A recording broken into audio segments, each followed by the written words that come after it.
उनको कहा जिस मुल्क में होना कुछ भी नहीं होता। उन्होंने आप अब्बास साहब 500% बिल्कुल काम कर रहे हैं। इस साल 22,000 से ज्यादा डॉग बाइट सिर्फ कराची में है। 22,000 सिर्फ भयानक खबरें मिल रही हैं, सिर्फ और सिर्फ भयानक। 500% अद्वियात के अंदर इजाफा हुआ है जनाब। नहीं है तो पाकिस्तान की अदलिया ने कुछ फैसले ऐसे किए हैं जिन्होंने पाकिस्तान की पूरी इंतजामिया की कमर तोड़ के रख दी। नमस्कार दोस्तों, आपका बहुत बहुत स्वागत है अपने न्यू अपडेट्स चैनल में। दोस्तों 370 क्या हटा कश्मीर से, मानो पाकिस्तान की कमर ही टूट गई हो। और ऊपर से इमरान खान के एक फैसले ने कि भारत से ट्रेड तब तक नहीं करेंगे जब तक आर्टिकल 370 वापस नहीं लेता। पाकिस्तानी अवाम का इतना बुरा हाल है कि बेसिक दवाइयाँ भी मिलना मुश्किल है पाकिस्तान में। अब पाकिस्तान में HIV मलेरिया तो कॉमन है, लेकिन अब कुत्ते काट जाने के बाद जो दवा यूज होती है वो तक मिलना मुश्किल हो चुका है। और ये वारदात पाकिस्तान में बहुत तेजी से बढ़ रही है। और जो देश पाकिस्तान को सपोर्ट करते थे वो भी ऑलमोस्ट साथ छोड़ चुके हैं। अब पाकिस्तान का ये हाल है कि पाकिस्तान के PM तुर्की जाके भी भीख मांग आए हैं। और तुर्की जाके पाकिस्तान और तुर्की के बीच में क्या डील हुई वो हम नेक्स्ट टॉपिक में कवर करेंगे। लेकिन उससे पहले आप ये वीडियो देखें जहां पर पाकिस्तानी एंकरों की अकड़ टूटती हुई नजर आ रही है। भारत से पंगा लेना कितना घातक हो सकता है पाकिस्तान के लिए, वो आपको अब इस वीडियो में देखने के लिए मिलेगा। और जय हिंद लिखना कमेंट में मत भूलिएगा। चलिए वीडियो शुरू करते हैं। जय हिंद, जय भारत। KPK से सिंध को तो हमसे 29% ज्यादा डॉग बाइट्स वहाँ पे होती है। मैं मानता हूँ यहाँ पे एक भी डॉग बाइट नहीं होनी चाहिए, हम उस पे काम कर रहे हैं। सर इस साल 22,000 से ज्यादा डॉग बाइट सिर्फ कराची में है। 22,000। वो मैं बिलावल हाउस के गिर्द घूमता हूँ, वहां पर कुत्तों के पूरे झुंड घूम रहे हैं। मैं बिलावल हाउस की बात कर रहा हूँ, कोरंगी की, औरंगी टाउन की नहीं कर रहा हैं। पर आप अगर KPK के निकालेंगे फिगर्स तो हमसे वो बहुत ज्यादा हैं, तो हम गलत कर रहे हैं। पर KPK हमसे ज्यादा गलत कर रहा है, उनको भी ये कंट्रोल करना चाहिए।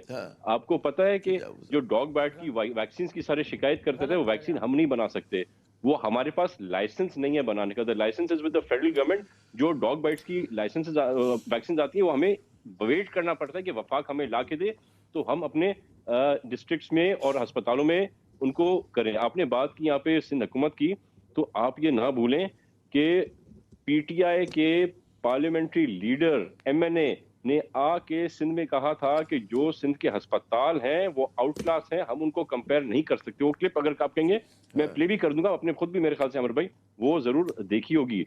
और एक और बात भी मेरे भाई ने की कि हम लोगों की जेबें गर्म होती जा रही हैं, तो हमारी जेबें जिनकी अल्हम्दुलिल्लाह पहले से थी गर्म हो रही है। हमारे मुल्क, हमारा सूबा बहुत बेहतरी कर रहा है और सिंध का सूबा ही बेहतरी कर रहा है। आपको मैं बताना पसंद करूंगा कि खुर्रम शेरजमान साहब से मेरी जब मुलाकात थी, मेरी जब उनसे सलाम दुआ थी, तब ये MPA नहीं थे, पर ये कायम अली शाह साहब के पास बहुत रेगुलर विजिटर होते थे। सिर्फ भयानक खबरें मिल रही हैं, सिर्फ और सिर्फ भयानक। 500% अद्वियात के अंदर इजाफा हुआ है जनाब अब्बास साहब। 500%। बिल्कुल क्या एक मिडिल तबके का आदमी भी आज वो नहीं अपना इलाज करवा सक रहा, किसी भी अस्पताल दवाइयां नहीं खरीद सक रहा, ब्लड प्रेशर की दवाई नहीं खरीद सक रहा। ब्लैक में मिलती हैं वो अद्वियात। गैस नहीं है, बिजली नहीं है, आटा नहीं है, चीनी नहीं है, सब्जियां नहीं है, कुछ भी नहीं है। ना कोई माशी पॉलिसी है, ना कोई खारजा पॉलिसी है, ना कोई दाखिला पॉलिसी। ये बड़े हॉस्पिटल हैं, ऐसे आपको पता शिफा के खिलाफ बहुत सारी शिकायत आ रही हैं। इनको ना पूछने वाला है, ना इनको कोई पकड़ने वाला है, क्योंकि बड़े बड़े लोग हैं, बड़े बड़े क्लाउड हैं इनके पीछे, बिग पार्टीज हैं, इवन सेक्रेटरीज, फेडरल सेक्रेटरीज हूँ, लोग बैठे हूँ, इनको जुर्रत नहीं होती इन पे हाथ डाला जाए। माफिया बहुत बड़ा प्राइवेट हॉस्पिटल। सो पहले तो उन्होंने 2-4 बड़े दावे फरमाए ट्विटर पे, जी मुझे दरखास्त दें तो मैं आज ये हॉस्पिटल को बंद कर दूंगा, पता नहीं मैं क्या कुछ कर दूंगा। हमजा साहब ने बड़ी बड़ी दावे फरमाए। जो ही उन्हें पता चला कि जनाब इसके पीछे कौन है, उसके बाद हमजा शफकात साहब भी गए थे, फैमिली ने दरखास्त दी, कभी उन्होंने भूल के पूछा भी नहीं है कि भाई साहब कौन सा हॉस्पिटल, किधर का हॉस्पिटल। सो उनकी तमाम डिप्टी कमिश्नरी जो है ना उसी दिन फारिग हो गई थी, ख़त्म हो गई थी। एक एप्लीकेशन जब उनको हमजा साहब की टेबल पे रखी गई, खुद उन्हें ट्विटर पे कहा था, मुझे याद है कि मुझे दरखास्त दें जनाब कि मैं आज तबाही फेर दूंगा। जब पता चला कि पीछे कौन है, उसके बाद हमजा साहब भी गए तो डिप्टी कमिश्नर भी गई तो ICT भी गया। खैर the credit goes to the family कि उन्होंने गिव अप नहीं किया। हालांकि तमाम लोगों ने उनको कहा जिस मुल्क में होना कुछ भी नहीं होता। उन्होंने अल्टीमेटली जाके वहाँ पे उन्होंने दरखास्त दी हेल्थ या रेगुलेटरी अथॉरिटी। उस वक्त थी कुछ नहीं। एक नकवी साहब थे, बड़े अच्छे बंदे हैं वहाँ से, वो पढ़े लिखे डॉक्टर नकवी साहब आए हुए थे। उन्होंने उनको यहाँ पे बनाया हुआ था नई रेगुलेटरी का, लेकिन ना उनके पास पैसे थे, ना फंड थे, ना कुर्सी थी, ना मेज थी। इसके बावजूद उनकी हिम्मत है, उन्होंने लिख के भेज दिया कि भाई साहब मैं इंक्वायरी नहीं कर सकता क्योंकि ना मेरे पास पैसे हैं, ना बंदे हैं, ना लोग हैं, मैं कैसे इंक्वायरी करूँ। खैर वहाँ पे हमने टेकअप किया, फॉलोअप किया, उस पर उन्होंने इंक्वायरी बोर्ड बनाया। اور ان کو تھوڑی سی میرا خیال ہے ان کو کریڈٹ اس حد تک دینا چاہیے کہ سیریسلی انہوں نے بیٹھ کے 5-6 مہینے اس پہ کام کیا. انہوں نے ان کو یہ اگین جو کمپلیننٹ تھے ان کو بلوایا, انہوں نے مشر حسن کو بلوایا, ان کی فیملی کو بلوایا, انہوں نے وہاں پہ معروف ہاسپٹل تھے ان کے لوگوں کو بلایا, ان کے بھی وہاں ڈاکٹرز آئے, سارے کچھ ہے.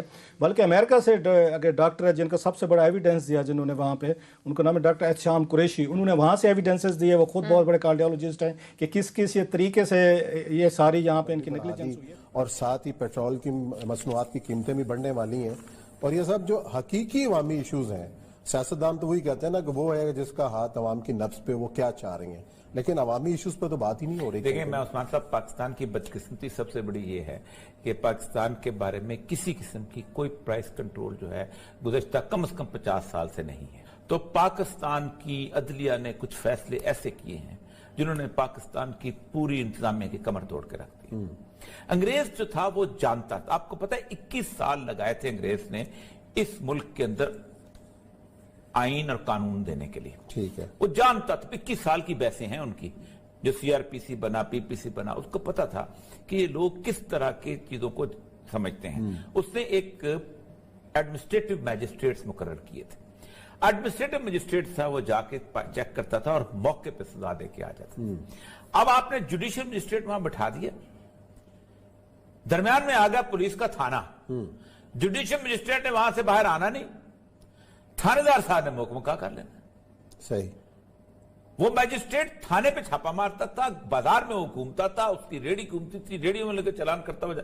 آپ دیکھیں, میں گجرات شہر میں ہوتا تھا, ایک میجسٹریٹ ادھر سے مسلم بازار سے نکلتا تھا اور پورا راستہ جو تھا وہ کلیئر ہوتا جاتا تھا, ریڑھیوں والوں سے بھی, اس سے بھی, اور سودا سلف ٹھیک ہو جاتا تھا. جو ہے اس کے اندر سبزی کبھی نہ مہنگی ہو سکتی ہے نہ گوشت, پورا.